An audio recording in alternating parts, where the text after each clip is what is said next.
Hello and welcome to the channel. I Sell My Dreams by Gabriel Garcia Marquez. I Sell My Dreams is a story by Gabriel Garcia Marquez steeped into the magical realism for which the author is famous.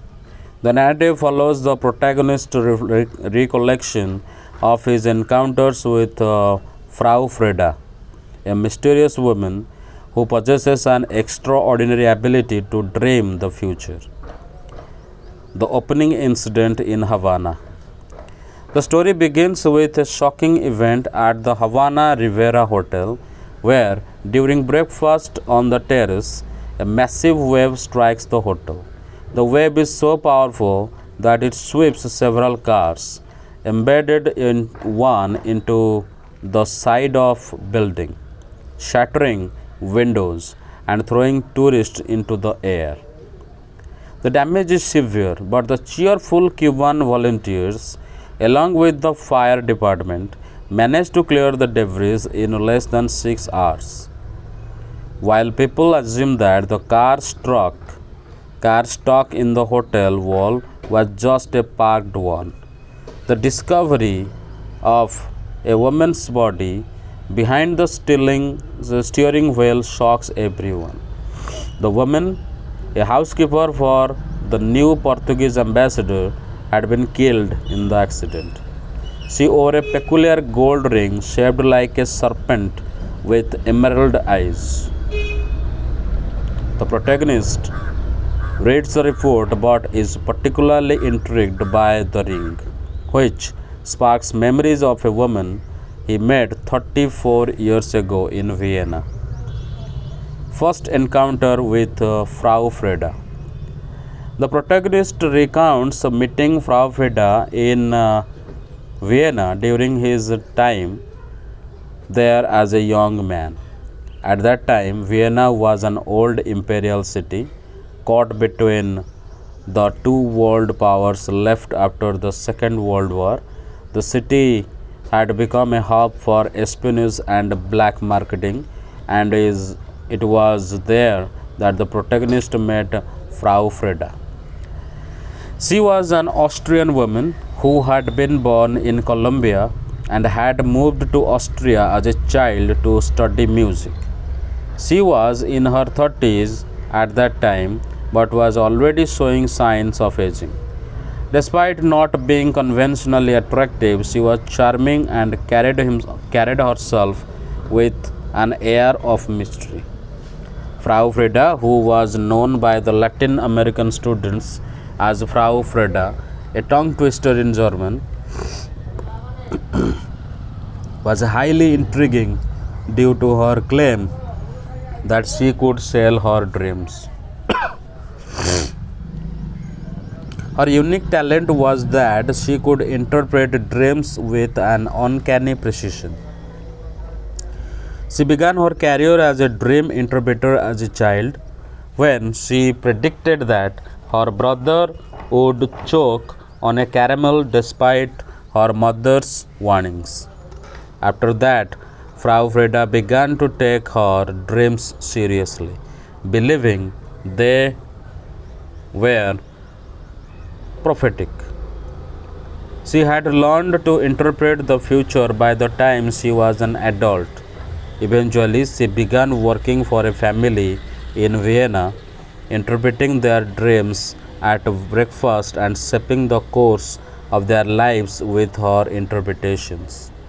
She was known for her ability to accurately predict events, which led to the family's complete dependence on her dream guidance, even during the harsh war years. Frau Feder's influence was so strong that when the patriarch of the family died, he left her part of his estate on the condition that she would continue interpreting dreams for the family until her own dreams came to an end. The story is a transition to Barcelona. The narrative then shifts to a later moment when a protagonist encounters Frau Freda again in Barcelona.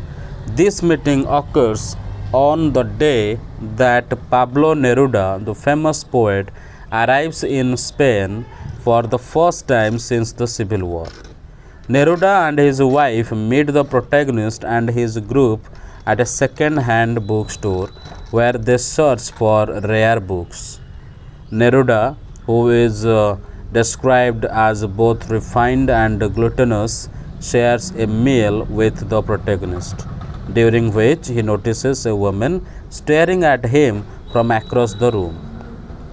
The woman is none other than Frau Frida. So, Frau Frida, who has aged and gained weight but still wears the same serpent shaped ring on her right forefinger. The protagonist and Frau Frida exchange words, and she reveals that she has sold all her property in Austria and retired to a house in Oporto, Portugal. Despite having accumulated a fortune through her dreams, Frau Frida remains humble and philosophical about her work. The protagonist suggests that her dreams were simply a survival mechanism, a strategy to endure the harsh conditions of life. Frau Frida laughs and does not respond, as Neruda, distracted by some parrots, is still talking to others. The mystic connection between Frau Frida and Neruda. After lunch, the protagonist and Frau Frida take a stroll along the Ramblas, where she changes the subject of their conversation abruptly and tells the protagonist, "You can go back to Vienna now." This comment catches the protagonist off guard. Realizing that 13 years had passed since their initial meeting, he expresses reluctance to return to Vienna. Despite Frau Frida's comment, later Neruda takes a nap at the protagonist's house where he experiences a vivid dream. Upon waking, he states, "I dreamed about that woman who dreams," referring to Frau Frida. When the protagonist mentions that, it sounds like something Borges would write.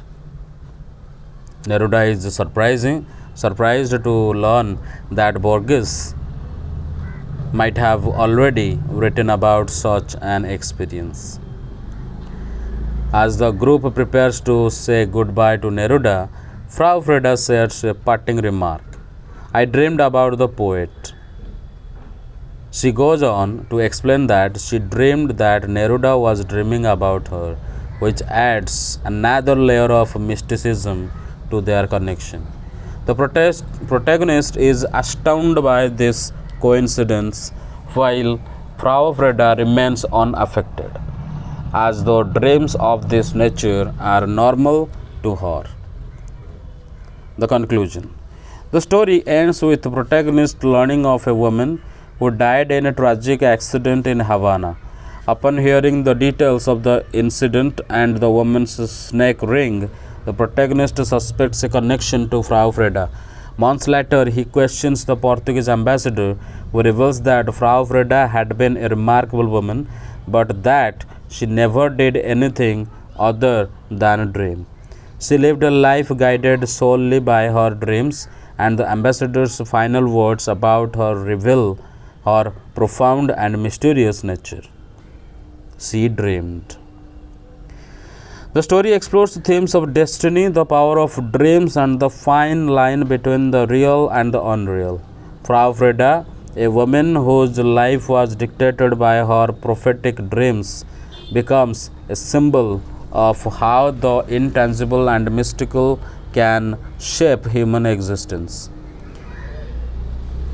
Her ability to influence others through her dreams serves as a reminder that there are forces beyond human understanding, and sometimes the most powerful thing one can do is simply dream.